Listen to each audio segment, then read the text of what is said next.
faire la liste de matériel, il y a plusieurs consignes à respecter. Premièrement, il faut énumérer le matériel à l'aide d'une liste de puces. Deuxièmement, il est important d'utiliser le vrai nom du matériel. Par exemple, il ne faut pas seulement écrire un pot ou une pince, mais plutôt un bécher ou une pince universelle. Dépendamment de l'expérience, des besoins en type de récipient diffèrent, donc avoir une précision n'est plus qu'important à cause de cela. Ensuite, il est très important de spécifier le volume du récipient. Par exemple, il y a une grosse différence entre un cylindre gradué de 25 ml et un de 200 ml. Si on récapitule, 4 points importants. Une liste de puces, la précision du matériel, la précision du volume des récipients et des substances. Après avoir fini tout cela, le matériel est terminé.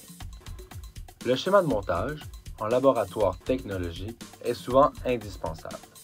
Il sera cependant plus rare en laboratoire chimique ou organique.